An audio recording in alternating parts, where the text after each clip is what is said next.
Baik, Bapak Ibu, sekarang saya akan menyampaikan materi mengenai keracunan pestisida.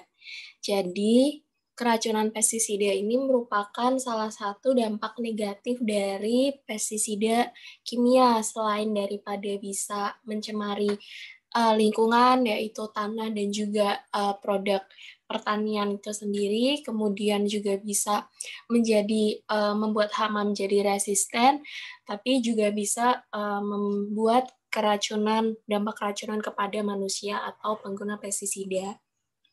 Nah, seperti data yang telah diketahui dari Kemenkes RI tahun 2013, prevalensi keracunan pestisida itu mencapai 50%, namun kebanyakan pada kasus-kasus keracunan pestisida seringkali tidak disadari oleh manusia. Karena pestisida yang sering dipakai oleh petani itu berdasarkan istilah kesehatannya atau istilah medisnya tergolong dalam golongan organoswat dan karbamat yang memiliki sifat menghambat sistem saraf pusat yang kuat. Nah, seperti contoh kasus yang lain juga di Magelang, menurut penelitian yang dilakukan tahun 2005, dijumpai kasus jika dilakukan tes kolinesterasa darah, maka sebanyak 99,9% petani teracuni oleh pestisida. Nah, dari mana pestisida itu dapat masuk ke tubuh? Jadi, pestisida itu bisa masuk melalui 4 bagian tubuh manusia. Bisa melalui mulut, yaitu tertelan, bisa juga dengan cara terhirup yang masuk ke paru-paru, kemudian melalui kontak kulit, dan juga bisa menyerap dari kulit. Dan pestisida di dalam tubuh manusia itu sendiri bisa masuk ke dalam organ-organ tubuh manusia seperti dari mata, kemudian bisa mempengaruhi juga pernafasan, terus bisa juga mempengaruhi penciuman, pencernaan, dan sebagainya. Nah, jika seseorang keracunan pestisida itu akan menimbulkan gejala-gejala yang sebenarnya menunjukkan gejala namun seringkali tidak disadari karena gejala keracunan pestisida itu tidak khas atau tidak menunjukkan ciri khas yang spesifik sehingga seringkali tidak bisa terdiagnosa dengan baik. Nah, tanda dan gejala keracunan pestisida itu tergantung juga dari derajat keracunan, lama paparan, dan organ target. Nah, organ target yang dapat terganggu oleh pestisida itu antara lain mata, jantung, otot, pencernaan, paru-paru, kulit, dan lain-lain. Dan masing-masing itu akan menunjukkan gejala pada organ yang terganggu. Misalnya mata, pandangan jadi kabur, terus jantung terasa berdebar-debar, hipertensi, hipotensi, tekanan darah. Kemudian pada otot, contohnya menyebabkan lemah, lumpuh, di pencernaan bisa menyebabkan diare atau gangguan buang air kecil. Kemudian untuk paru-paru bisa menimbulkan gejala seperti sesak nafas atau gagal nafas. Kemudian kalau terkena kulit bisa juga menimbulkan gejala iritasi. Dan gejala lain-lain yang bisa timbul juga seperti mual, muntah, pusing, gangguan memori, dan gangguan kesadaran, dan yang lain sebagainya. Lalu, apa sih yang bisa dilakukan? Yang bisa kita lakukan adalah mencegah masuknya pestisida ke dalam tubuh menggunakan APD atau alat pelindung diri. Nah, ini nanti akan saya jelaskan lebih lanjut di materi selanjutnya.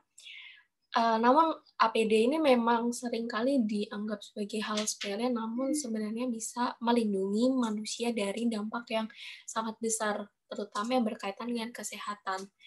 Nah, jika kita menggunakan APD, tentu saja kita bisa mencegah zat-zat buruk dari pestisida kimia itu untuk masuk ke dalam tubuh kita. Nah, selain itu yang bisa dilakukan adalah gunakan dosis yang sesuai tertera pada label pestisida.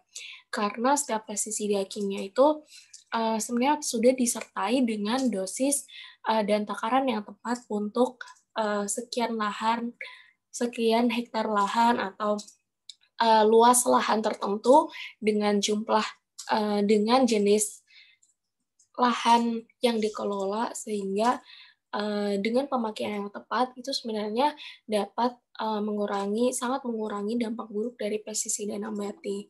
Sehingga di sini saya himbau untuk setiap Bapak Ibu yang menggunakan pestisida nabati boleh, namun hanya digunakan jika saya menganjurkan digunakan untuk kondisi mendesak atau dengan pertimbangan yang matang baru bisa digunakan pestisida nabati. Pestisida kimia. Jika tidak, mungkin bisa dicoba dulu untuk menggunakan pestisida nabati, karena pestisida nabati ini juga mempunyai manfaat yang sangat baik dibanding dengan pestisida kimia, karena dia tidak mencemari lingkungan, terus dia juga bisa menyerang hama secara spesifik dan tidak membuat hama menjadi resisten atau kebal terhadap serangan pestisida begitu. Dan tentu saja hasil budidaya tanaman akan menjadi lebih sehat. Dan untuk beberapa negara, untuk kasus penggunaan pestisida nabati ini sangat diapresiasi.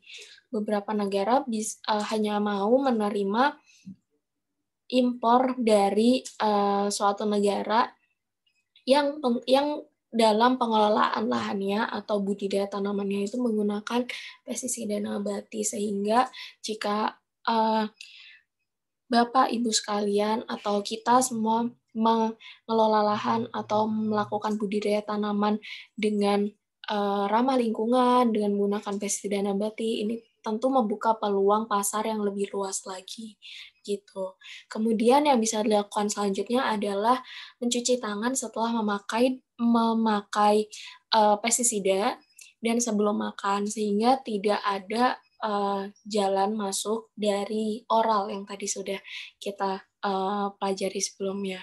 Kemudian yang selanjutnya, jika mengalami keluhan yang serius, harap segera ke dokter. Jadi mohon kepada Bapak Ibu, apabila ada yang mengalami gejala keluhan yang sekiranya itu berkaitan dengan pestisida, misalnya habis menggunakan terus terasa ada perubahan di tubuh dan lain sebagainya, harap segera ke dokter, jangan dianggap sepele begitu.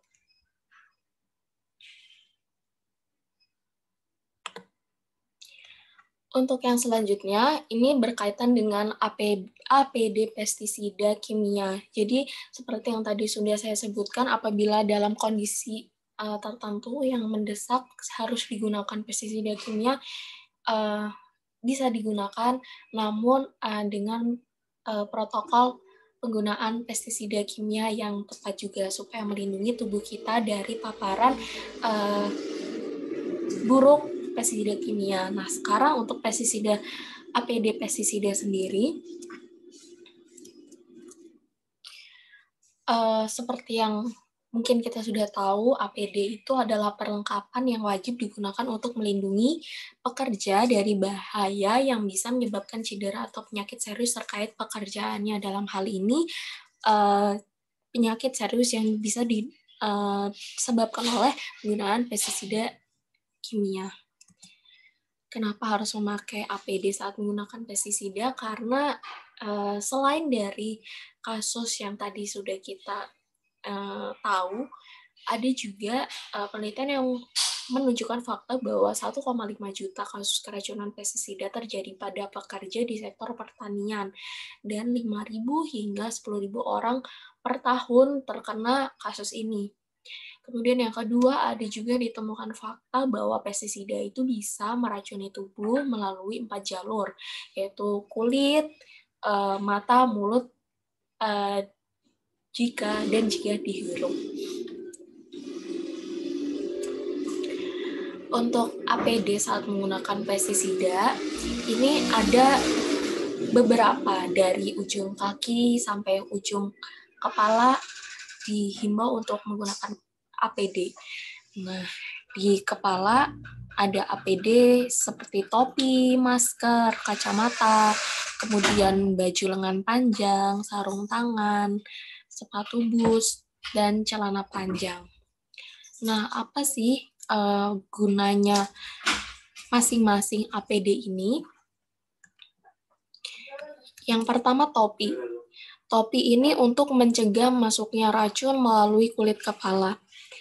Jenis topi yang digunakan adalah jenis topi yang berpinggiran lebar agar dapat melindungi area tengkuk dan tentunya area kulit kepala agar terhindar dari percikan pestisida di udara dan kemungkinan dapat menempel pada kulit kepala. Topi yang harus digunakan adalah topi yang berbahan dari bahan plastik. Kemudian untuk pakaian, jadi pakaian ini digunakan untuk melindungi tubuh dari percikan pestisida mengenai kulit, sebaiknya tanpa kantong dan tanpa lipatan. Lengan baju harus cukup panjang untuk bisa dimasukkan ke sarung tangan, sehingga tidak ada nanti bajunya keangkat, terus nanti bisa ada celah untuk pestisida kimia mempengaruhi tubuh melalui kulit.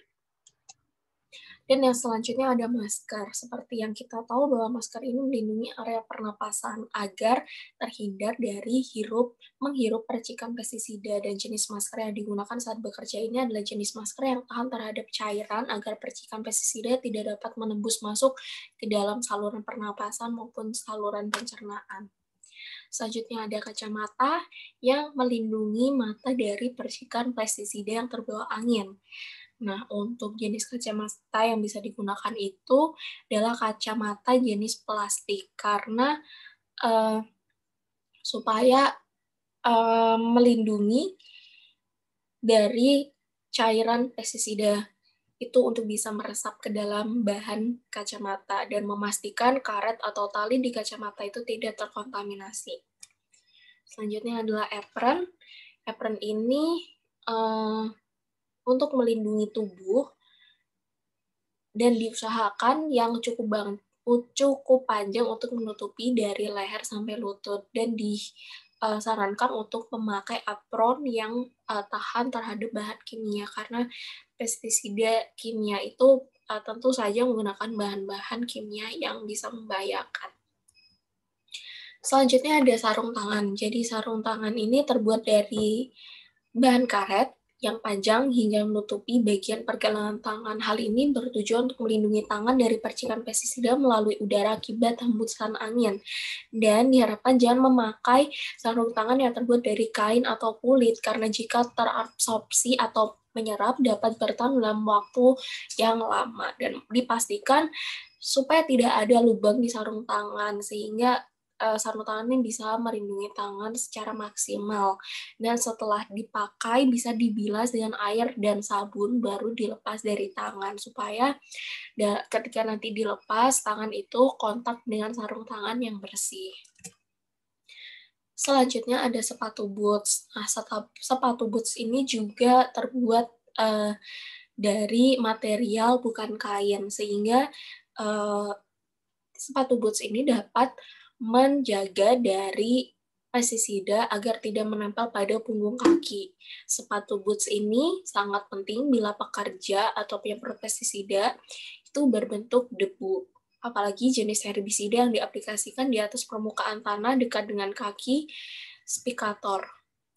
Kemudian sepatu boot ini sebaiknya terbuat dari neopren dan memiliki tapak yang tinggi.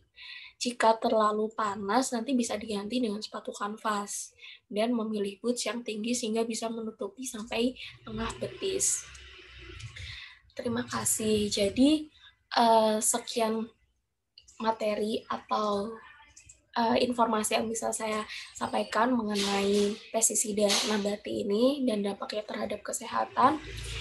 Harapannya Bapak Ibu sekalian bisa semakin berhati-hati apabila menggunakan pestisida kimia, dan tentu saja supaya tidak terkena dampak buruknya bisa menggunakan pestisida nabati yang lebih baik dari pestisida kimia, meskipun mungkin ada sedikit 1-2 minusnya juga, namun dengan menggunakan pestisida nabati paling tidak bisa menjaga lingkungan dan hasil pertanian sendiri supaya lebih sehat, dan kelestarian budidaya juga dapat dipertahankan. Sekian uh, informasi mengenai pestisida nabati terhadap kesehatan manusia. Terima kasih.